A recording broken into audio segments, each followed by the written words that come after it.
मैं सूबेदार मेजर मेहरचंद, प्रदेश अध्यक्ष वेटरनरी एसोसिएशन राजस्थान का मैं सभी सैनिक संघ के अध्यक्ष महोदय, पदाधिकारी, भूतपूर्व सैनिक और प्रेजेंट सैनिक भाइयों को जय हिंद। कल मेरे एक संज्ञान में मामले की सूचना आई। आज सुबह मैंने उसके मामले में तहक़ीक़ात तक जानकारी की तो मैंने राइफलमैन जीडी अनिल कुमार से संपर्क किया। उनके बारे में पूरी घटना के बारे में पूरी जानकारी प्राप्त की और मैं आपको सभी को बताना चाहता हूं कि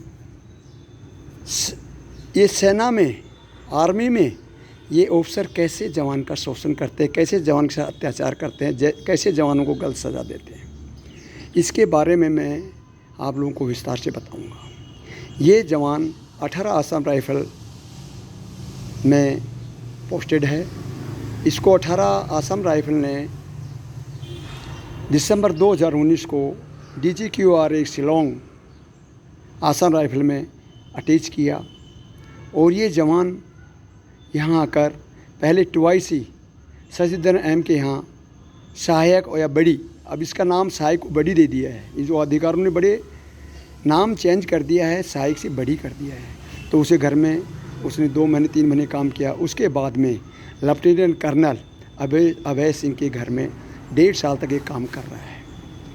इसके घर में 25 अप्रैल को इसका कोई छुट्टी गया तो लेफ्टिनेंट कर्नल अभिनय सिंह की मैडम डॉक्टर मेघना ने बोला, भाई साहब और अधिकारियों के बड़ी घर में झाड़ू पोछा बर्तन साफ करते हैं, ये इसको बताया। तब जाके राइफलमैन जीडी अनिल कुमार ने जाके BHM राम बहादुर बनिया को बताया कि साहब लेफ्टिनेंट कर्नल अभिनय मैम ये बोल रही है। उसके बाद में बोला, ये मेरे को बोला है कि और बड़ी भी सब कर रहे हैं, झाड़ू पोछा बर्तन साफ, और ये मेरी नॉलेज में डाला है। तो मैं CHO को बताया तो CHO को बोला कि मैडम ये काम कराएगी तो मैं तो नहीं करूँगा। उसके बाद में 22 मई 2021 को उसके घर में एक लड़की काम करने के लिए आती थी। तो कोरोना के कारण रेड जोन में होने के कारण घर में आ सकी, इसलिए 28 मई 2021 को लेफ्टिनेंट कर्नल अभिमन्यु की औरत ने, मैडम मेघना ने बोला, भैया झाड़ू और पोछा मारो और बर्तन साफ करो। तो उसने बोला, मैम ये काम मेरा नहीं है, ये काम मैं नहीं कर सकता। तो फिर ये काम नहीं कर सकते तो आप अपने घर जाओ। उसके बाद में वो अपने घर आ गया और जाके BHM राम बहादुर बनिया को बताया। वो उसको लेके जे के पास गया। जे के पास ही सूबेदार मेजर गुरुंग साहब आ गए।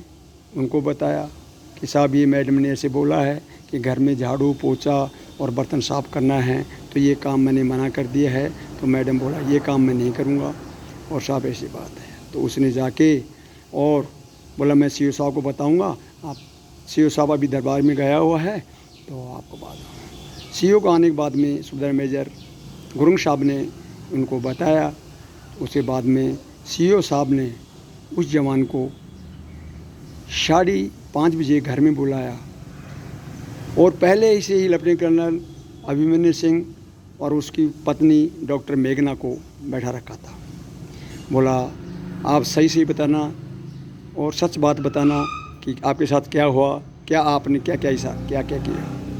बोला, साहब मेरे को मैडम ने झाड़ू पोछा बर्तन साफ़ करने के लिए किया तो मैंने मना कर दिया, मैं ये काम नहीं करूँगा। तो उसके बाद में ये लेफ्टिनेंट कर्नल संधू साहब भी मेरे को 12:30 बजे 28 तारीख को बुलाया था। तो उन्होंने बोला कि तेरे को ऐसा हाल बना देंगे, तेरे बच्चों को पता पड़ेगा तो कहाँ चला गया, किस जेल में चला गया, तो तेरे को ऐसा काम करेंगे। ऐसे ही इसको धमकी दी RFN GD अनिल कुमार को, और जो मैम बोलती है वो काम करते रहो। बोले, साहब मैं ये काम नहीं करूँगा। तो बोले, ये काम नहीं करेगा तो आप जाओ यहाँ से। जाने के बाद में साहब मैं मेरे घर आ गया। फिर उसने कर्नल NK गुरंग के सामने ही लेफ्टिनेंट कर्नल अभिमन्यु सिंह की ओर डॉक्टर मेघना ने बोला, साहब ये अनिल कुमार मेरे को आई लव यू बोला, मेरे से गलत नज़रों की इशारा किया और अपने गुप्तांग अंगों को सहलाता रहा। मैडम आप ये झूठ बोल रही हैं। उसने इसका विरोध किया कि मैं ऐसा नहीं किया, न मैं ऐसे बोला, आपने झाड़ू पोछा और बर्तन साफ करने के लिए किया, मैंने मना किया। तो ये बात है साहब, ये झूठ बोल रही है मैडम, और मैं ऐसा कुछ भी नहीं किया। मैं 1.5 साल से पास रहा हूँ, मेरे बच्चे यहीं स्टेशन पे शिलोंग में रह रहे हैं, मैं फैमिली मैन हूँ, मैं ऐसी हरकत कैसे करूँगा। परंतु फिर भी नहीं, इतने में CEO ने उसको बोला आप जाओ, और उसके बाद में वो चला गया। उसके बाद में 29 तारीख को 5:30 बजे उस जवान को CEO साहब ने RP के द्वारा अपने घर पे बुलाया। उस टाइम ब्रिगेड एडम आया हुआ था, बोले बाहर बैठो, ब्रिगेड एडम शायद आपको बात करेंगे। जब ब्रिगेडियर सुरेंद्र सिंह आया, इसको अंदर बुलाया, बताओ क्या क्या बातें हुई, ये लेडीज़ का मैटर है, हम इसको नहीं कर सकते। और साहब मेरे को झाड़ू पोछा के लिए बोला था, और मैंने आई लव यू बोला, न मैंने उसको गलत इशारे किए, और नहीं मैंने अपने गलत सुनाए। ये और मैडम झूठ बोल रही है। उसके बाद में उसको जवान को वापस भेज दिया। 1 जनवरी को इसकी वाइफ मेजर जनरल DGQR से मिलने के लिए गेट पे आई। RP ने पूछा इसको कहाँ जाओगी, मैं बोला major general DGQR Assam regiment के मैम से मिलने के लिए जाऊंगी। परंतु उसने बोला पहले मैं SM साहब से पूछता हूँ, CO साहब से परमिशन लेते हैं।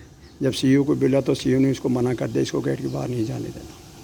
उसके बाद में इस जवान को 4 जून 2021 को ओपन क्लोज अरेस्ट कर लिया गया और इसको काउट गार्ड में डाल दिया गया और इसके नुकारे बैठा दी। इसको 15 जून 2000 को बाहर निकाला। 15 जून के बाद में ये 15 जून से 21 जून अपने घर बच्चे के साथ हैप्पी वैली शिलोंग में रहा। उसके बाद में इसको अदर कंपनी DSERQ में अटैच कर दिया गया और इसको अब इसलिए ये बताना चाहता हूँ कि देखो कितना बड़ा अत्याचार ये ऑफिसर कर रहे हैं। ये नेवी और आर्मी के नेवी और एयरफोर्स के ऊपर कभी कोई जवान सहायक नहीं जाता है, कहीं नो इसको कोई वड्डी नहीं जाता है, नहीं कोई जाता है। परंतु ये आर्मी के ऊपर से इतनी गुंडागर्दी कर रखी है, इतनी दादागिरी कर रखी है कि ये अपने घर में भी जैसे अदर स्टेशन पर जाओ, स्टेशन हेडक्वार्टर में या कहीं अटैच कर देते अपने घर में रखते हैं। रिटायरमेंट के बाद भी ये लोग जवानों का घर के काम कराते हैं, उनसे अपने वो कराते हैं। तो ये सेना लॉबी, ये सेना में अधिकारी लॉबी कैसे जवानों का शोषण कर रही है। कोई भी आर्मी ऑर्डर नहीं है कि जवान इनके साई की ड्यूटी करेगा, इनका वडी घर में काम करेगा, बच्चों को खिलाएगा, इनको बर्तन धोएगा, कपड़ा, ये कोई आर्मी ऑर्डर में नहीं लिखा हुआ है।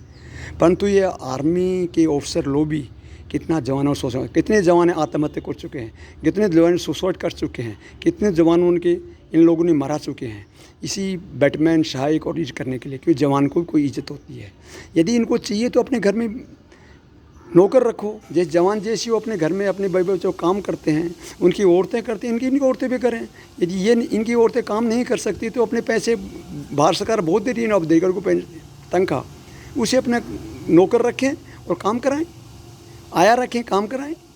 क्या जवानों का ऐसा शोषण होता है? जवान ऐसे आत्महत्या करते रहेंगे, जवानों का ऐसा शोषण करते रहोगे, जवानों को ऐसे गलत सज़ा देते रहोगे?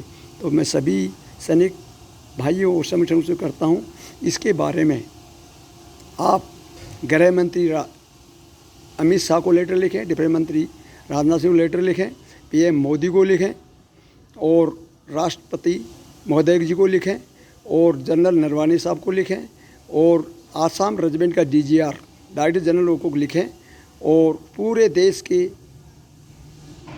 सैनिक संगठन व्हाट्सएप, ट्विटर और फेसबुक पर डालें, जिससे इस जवान को न्याय मिले और ये गुनाहगार अधिकारी को सज़ा मिले।